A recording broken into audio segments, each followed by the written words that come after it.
Hai, ketemu lagi sama saya.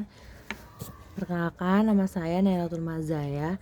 Saya di sini lagi menyelesaikan tugas UAS dari mata kuliah Matematika Ekonomi. Saya di sini akan menjelaskan materi yang berjudul materi tentang penerapan diferensial fungsi sederhana. Lanjut, penerapan ekonomi. Penerapan ekonomi itu ada 3: elastisitas, konsep marginal, analisis keuntungan maksimum. Yang elastisitas dibagi jadi 3. Yang pertama permintaan, yang kedua penawaran, yang ketiga produksi. Sedangkan konsep marginal ada 6, yaitu biaya marginal, penerimaan marginal, utilitas marginal, produk marginal, konsumsi marginal, dan tabungan marginal. Lanjut, elastisitas permintaan. Elastisitas permintaan itu apa sih? Elastisitas permintaan itu adalah suatu koefisien yang menjelaskan besarnya perubahan jumlah barang yang diminta akibat adanya perubahan harga jika fungsi permintaan dinyatakan dengan Q, A, F dalam kurung P. Maka elastisitas permintaannya yaitu eta D sama dengan DQD per DP kali P per QD, yang dimana DQ S per DP tak lain adalah QD atau F dalam kurung P. Lanjut, ada masih di elastisitas permintaan, yaitu sifat-sifatnya kayak permintaan akan suatu barang dikatakan bersifat elastik apabila eta D lebih besar dari 1. Yang kedua, permintaan akan suatu barang dikatakan bersifat elastik uniter jika eta D sama dengan 1. Yang ketiga, permintaan akan suatu barang dikatakan bersifat inelastik jika eta D lebih kecil dari 1. Yang keempat, barang yang permintaannya elastik mengisyaratkan bahwa jika harga barang tersebut berubah besarannya persentase tertentu, maka permintaan terhadapnya akan berubah secara berlawanan arah dengan persentase yang lebih besar daripada persentase perubahan harganya. Lanjut ke contoh soal fungsi permintaan. Ini soalnya ya. Fungsi permintaan akan suatu barang ditunjukkan oleh persamaan QD sama dengan 25 min 3P persegi. Tentukan elastisitas permintaan pada tingkat harga pasar P sama dengan 5. Penyelesaiannya yaitu QD sama dengan 25 min 3P2, maka Q aksen D sama dengan DQD per DP sama dengan min 6P. Lanjut, eta D sama dengan DQD per DP kali P per QD sama dengan lagi 6 min 6P kali P per 25 min 3P P persegi sama dengan lagi min 6 dalam kurung 5 dikali 5 per 25 min 75. Hasilnya 3 elastik. Artinya pada harga 5, jika harga naik sebesar 1%, maka permintaan suatu barang akan turun sebesar 3%.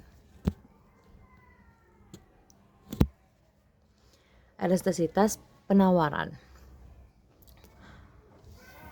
Elastisitas penawaran adalah suatu koefisien yang menjelaskan besarnya perubahan jumlah barang yang ditawarkan akibat adanya perubahan harga. Jika fungsi penawaran dinyatakan dengan QS sama dengan F dalam kurung P, maka elastisitas penawarannya yaitu eta D sama dengan DQD per DP kali P per QD, di mana DQD per DP tak lain adalah QS atau F dalam kurung P. Lanjut lagi, penawaran masih di elastisitas penawaran ya. Penawaran akan suatu barang dikatakan bersifat elastik apabila eta D lebih besar dari 1. Penawaran akan suatu barang dikatakan bersifat elastik uniter jika eta D sama dengan 1. Penawaran akan suatu barang dikatakan bersifat inelastik jika eta D lebih kecil dari 1. Barang yang penawarannya inelastik mengisyaratkan bahwa jika harga barang tersebut berubah sebesar persentase tersebut, maka penawarannya berubah searah dengan persentase yang lebih kecil daripada persentase perubahan harga. Lanjut ke contoh soal yang elastisitas penawaran. Yaitu contoh soalnya, fungsi penawaran akan suatu barang ditunjukkan oleh persamaan QS sama dengan min 200 per 7P persegi. Tentukan elastisitas penawaran pada tingkat harga pasar P sama dengan 10. Penyelesaiannya yaitu QS sama dengan min 200 plus 7P persegi, maka Q aksen S sama dengan DQS per DP sama dengan 14P. Jadi eta S-nya sama dengan DQS per DP dikali P per QS. Hasilnya lagi ada 14P kali P per min 200 plus 7P persegi sama dengan lagi 14 dalam kurung 10 kali 10 per 200 min 200 ditambah 700. Hasil akhir yaitu 2,8. Jadi 2,8 itu elastiknya ya. Yang dimana artinya pada harga 10, jika harga naik sebesar 1%, maka penawaran suatu barang akan naik sebesar 2,8%. Lanjut ke biaya marginal. Biaya marginal itu apa sih? Biaya marginal itu adalah biaya tambahan yang dikeluarkan untuk menghasilkan suatu unit tambahan produk. Jika fungsi biaya total dinyatakan dengan C sama dengan F dalam kurung Q, di mana C adalah biaya total dan Q melambangkan jumlah produk, maka biaya marginalnya yaitu MC sama dengan C aksen sama dengan DC per DQ. MC minimumnya jika C sama dengan 0. Lanjut ke penerimaan marginal. Penerimaan marginal itu adalah penerimaan tambahan yang diperoleh berkenaan bertambahnya suatu unit keluaran yang diproduksi atau terjual jika fungsi penerimaan total dinyatakan dengan R sama dengan F dalam kurung Q, di mana R melambangkan penerimaan total dan Q adalah jumlah pengeluaran. Maka pengeluaran marginalnya yaitu MR sama dengan R aksen sama dengan DR per DQ, yaitu R maksimum jika MR sama dengan 0.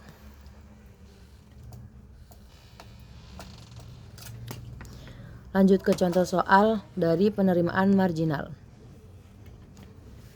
Di sini ada andaikan fungsi permintaan akan suatu barang ditunjukkan oleh P sama dengan 16 min 2Q, berapakah penerimaan maksimumnya?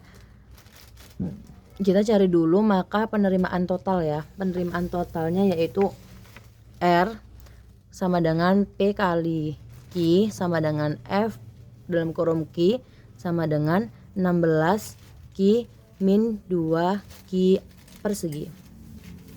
Maka penerimaan marginalnya yaitu MR sama dengan R aksen sama dengan 16 min 4 Q. Dan R maksimum pada MR sama dengan 0 yaitu MR nya kan 0.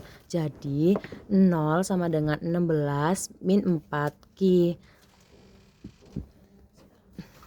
Sehingga nilai Q nya itu jadi 4. Maka R maksimumnya sama dengan 16 Q min 2 Q persegi sama dengan 32. Jadi hasilnya 32. Lanjut ke utilitas marginal. Utilitas marginal itu biasa disebut MU, yaitu utilitas tambahan yang diperoleh dari setiap unit barang yang dikonsumsi.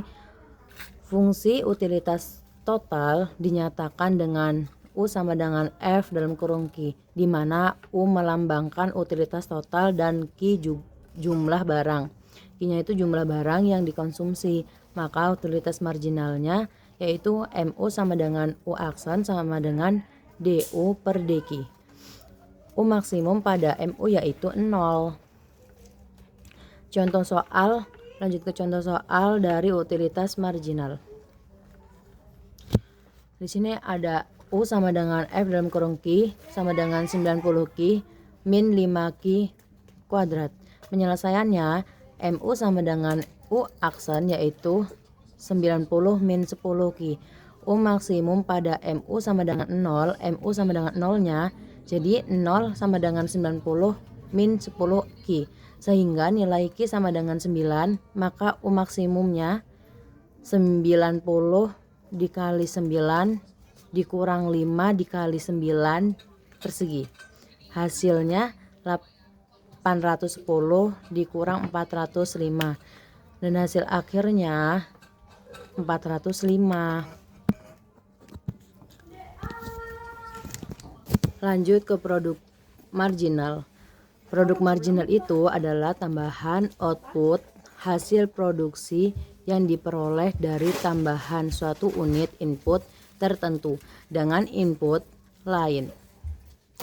Dengan input lain dianggap tetap konsep ini sering digunakan dalam teori produksi dalam menganalisis efisiensi pengurangan input seperti tenaga kerja atau modal. Rumusnya yaitu jika digunakan fungsi produk sederhana, itu rumusnya Q sama dengan F dalam kurung L. Q-nya sebagai output, yaitu output itu kayak jumlah barang yang dihasilkan. L-nya sebagai tenaga kerja. Lanjut analisis keuntungan maksimum.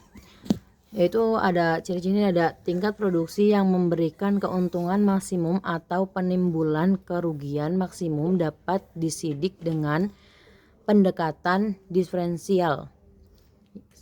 Ada juga baik penerimaan total R atau biaya total C sama-sama merupakan fungsi dari jumlah keluaran yang dihasilkan atau terjual Q, maka dapat disebut suatu fungsi baru yaitu fungsi keuntungan.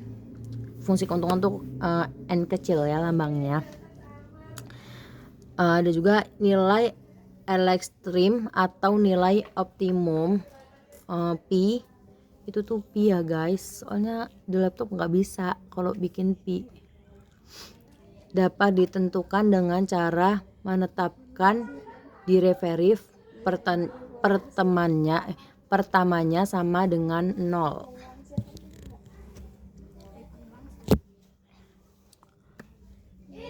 Lanjut analisis keuntungan maksimum.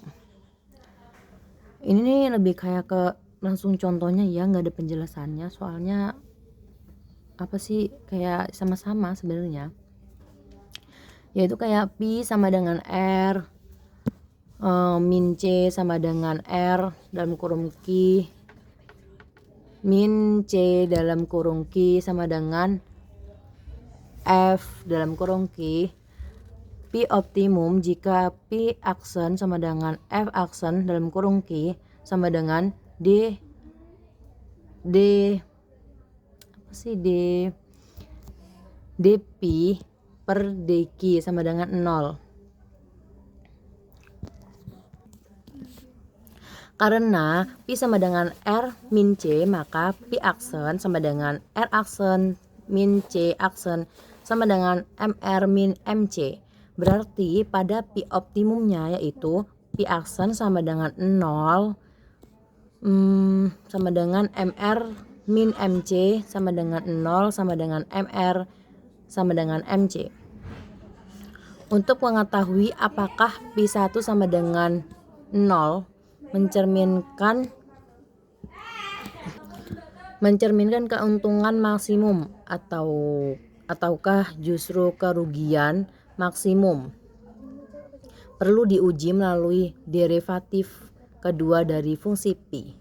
Caranya yaitu Pi sama dengan R min C sama dengan F dalam kurung Q, yaitu Pi optimum apabila Pi aksen sama dengan 0 atau MR sama dengan MC jika Pi aksen kuadrat lebih kecil dari 0, yaitu Pi maksimum sama dengan keuntungan maksimum. Jika Pi aksen kuadrat lebih besar daripada 0, yaitu Pi maksimum sama dengan kerugian maksimum.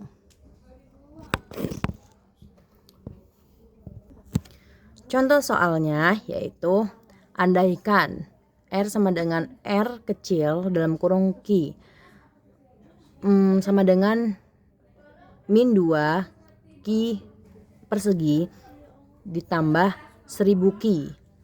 Nah, C nya sama dengan C kecil dalam kurung Q sama dengan Q kubik min 59 Q persegi ditambah 1315 Q. Q-nya ditambah lagi 2000. Maka penyelesaiannya yaitu Pi sama dengan R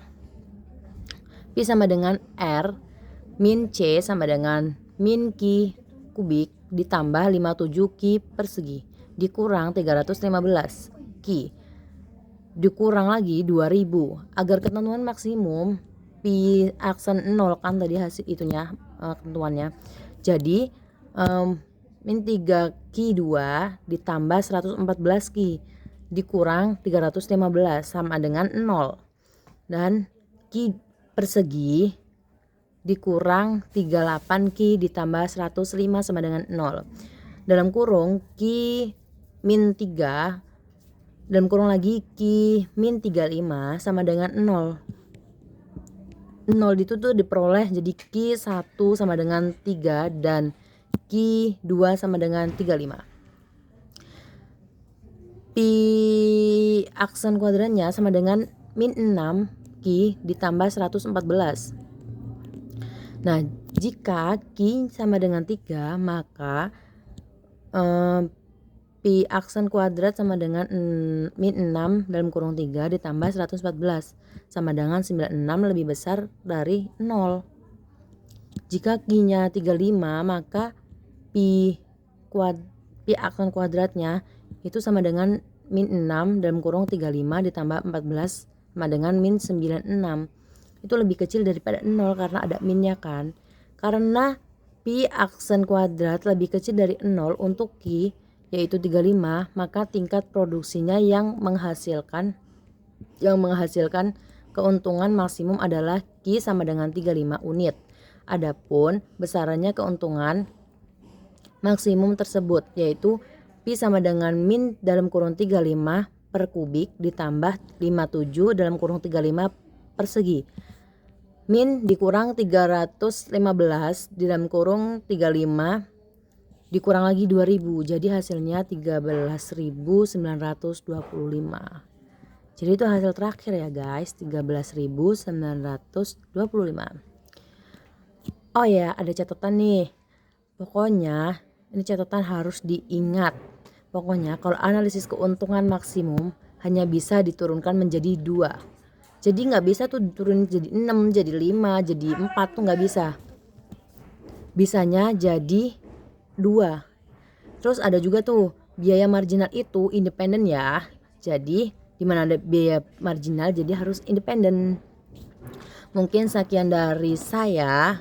Sampai bertemu di video selanjutnya guys. Terima kasih. Bye.